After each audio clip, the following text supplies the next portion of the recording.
प्यारे मसीह विश्वासियों, जय यीशु की तथा प्रतिदिन के बाइबल पाठ एवं चिंतन में आप सभी का स्वागत है। आज चालीसा का चौथा रविवार है।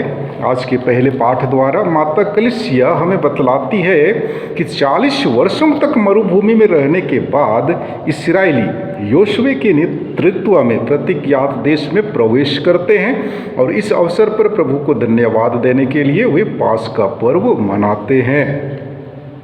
योशुआ का ग्रंथ अध्याय 5 पद संख्याएं 9 से 12 तक वचन कहता है, प्रभु ने योशुआ से कहा, आज मैंने तुम लोगों पर से मिस्र का कलंक दूर किया है। इस्राएलियों ने गिलगाल में पड़ाव डाला और वहां यरीको के मैदान में महीने के 14वें दिन शाम को पास्का पर्व मनाया।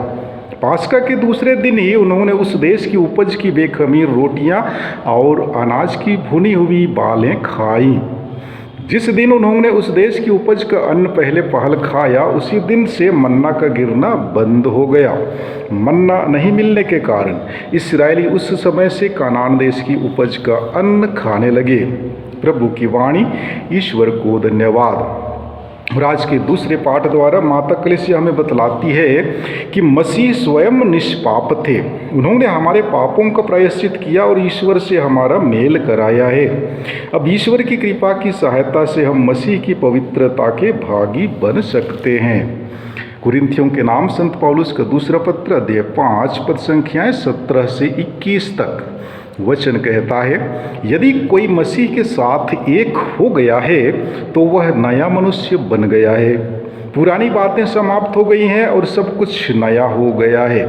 ईश्वर ने यह सब किया है। उसने मसीह के द्वारा अपने से हमारा मेल कराया है और इस मेल मिलाप का सेवा कार्य हम प्रेरितों को सौंपा है। इसका अर्थ यह है कि ईश्वर ने मनुष्यों के अपराध उनके खर्चे में ना लिखकर मसीह के द्वारा अपने से संसार का मेल कराया और इस मेल मिलाप के संदेश का प्रचार हमें सौंपा है। इसलिए हम मसीह के राजदूत हैं। मानो ईश्वर हमारे द्वारा आप लोगों से अनुरोध कर रहा हो। हम मसीह के नाम पर आप लोगों से यह विनती करते हैं कि आप लोग ईश्वर से मेल कर लें। मसीह का कोई भी पाप नहीं था, फिर भी ईश्वर ने हमारे कल्याण के लिए उन्हें पाप का भागी बना दिया, जिससे हम उनके द्वारा ईश्वर की पवित्रता के भागी बन सकें। प्रभु की वाणी। ईश्वर को धन्यवाद। और आज के सुसमाचार पाठ द्वारा माता कलीसिया हमें बतलाती है कि ईश्वर दयालु है। जब हम पाप के कारण उससे दूर भटकते हैं तो वह उड़ाऊ लड़के के पिता की तरह हमारे लौटने की राह देखता है। हमारा हृदय परिवर्तन उनके लिए आनंद का अवसर बनता है। संत लूकस के अनुसार पवित्र सुसमाचार अध्याय 15 पद संख्याएं 1 से 3 और 11 से 32 तक से लिया गया है। वचन कहता है, यीशु का उपदेश सुनने के लिए नाकेदार और पापी उनके पास आया करते थे। फरीसी और शास्त्री यह कहकर भुनभुनाते थे, यह मनुष्य पापियों का स्वागत करता है और उनके साथ खाता पीता है। इस पर यीशु ने उनको यह दृष्टांत सुनाया। किसी मनुष्य के 2 पुत्र थे। छोटे ने अपने पिता से कहा, पिताजी, संपत्ति का जो भाग मेरा है मुझे दे दीजिए। और पिता ने उनमें अपनी संपत्ति बांट दी। थोड़े ही दिनों बाद छोटा बेटा समस्त संपत्ति एकत्र कर किसी दूर देश चला गया और वहां उसने भोग विलास में अपनी संपत्ति उड़ा दी। जब वह सब कुछ खर्च कर चुका तो उस देश में भारी अकाल पड़ा और उसकी हालत तंग हो गई। इसलिए वह उस देश के एक निवासी का नौकर बन गया, जिसने उसे अपने खेतों में सूअर चराने भेजा। जो फलियां सूअर खाते थे उन्हीं से अपना पेट भरना चाहता था, पर कोई भी उसे उनमें से कुछ नहीं देता था। तब वह होश में आया और यह सोचने लगा, मेरे पिता के घर में कितने ही मजदूरों को ज़रूरत से ज़्यादा रोटी मिलती है और मैं यहाँ भूखों मर रहा हूँ। मैं उठकर अपने पिता के पास जाऊँगा और उनसे कहूँगा, पिताजी, मैंने स्वर्ग के विरुद्ध और अपने प्रति पाप किया है। मैं आपका पुत्र कहलाने योग्य नहीं रहा। मुझे अपने मजदूरों में से एक जैसा रख लीजिए। तब वह उठकर अपने पिता के घर की ओर चल पड़ा। वह दूर ही था कि उसके पिता ने उसे देख लिया और दया से द्रवित हो उठा। उसने दौड़कर उसे गले लगा लिया और उसका चुंबन किया। तब पुत्र ने उससे कहा, पिताजी, मैंने ईश्वर के विरुद्ध और आपके विरुद्ध पाप किया है। मैं आपका पुत्र कहलाने योग्य नहीं रहा। परंतु पिता ने अपने नौकरों से कहा, जल्दी अच्छे से अच्छे कपड़े लाकर इसे पहनाओ और इसकी उंगली में अंगूठी और इसके पैरों में जूते पहनाओ। मोटा बछड़ा भी लाकर मारो, हम खाएं और आनंद मनाएं, क्योंकि मेरा यह बेटा मर गया था और फिर जी गया है, वह खो गया था और फिर मिल गया है। और वे आनंद मनाने लगे। उसका जेठा लड़का खेत में था। जब वह लौटकर घर के निकट पहुंचा तो उसे गाने बजाने और नाचने की आवाज़ सुनाई पड़ी। उसने एक नौकर को बुलाया और इसके विषय में पूछा। उसने कहा, आपका भाई आया है और आपके पिता ने मोटा बछड़ा मारा है, क्योंकि उन्होंने उसे भला चंगा वापस पाया है। इस पर वह क्रुद्ध हो गया और उसने घर के अंदर जाना नहीं चाहा। तब उसका पिता बाहर आया और उसे मनाने लगा, पर उसने अपने पिता को उत्तर दिया, देखिए, मैं इतने वर्षों से आपकी सेवा करता आया हूँ। मैंने कभी आपकी आज्ञा का उल्लंघन नहीं किया। फिर भी आपने कभी मुझे बकरी का बच्चा तक नहीं दिया, ताकि मैं अपने मित्रों के साथ आनंद मनाऊं। पर जैसे ही आपका यह बेटा आया, जिसने वेश्याओं के पीछे आपकी संपत्ति उड़ा दी है, आपने इसके लिए मोटा बछड़ा मार डाला है। इस पर पिता ने उससे कहा, बेटा, तुम तो सदा मेरे साथ रहते हो और जो कुछ मेरा है वह तुम्हारा है, परंतु आनंद मनाना और उल्लसित होना उचित ही था, क्योंकि तुम्हारा यह भाई मर गया था और फिर जी गया है, यह खो गया था और फिर मिल गया है। प्रभु का सुसमाचार है। ख्रिस्ती तेरी स्तुति हो।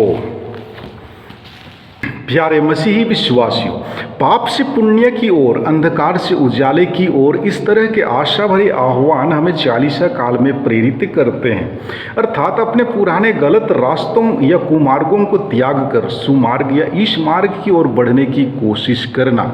इस तरह का जीवन अपनाने के लिए त्याग, तपस्या, प्रार्थना, चुनौतीपूर्ण जीवन आदि का सहारा लेना अति आवश्यक है।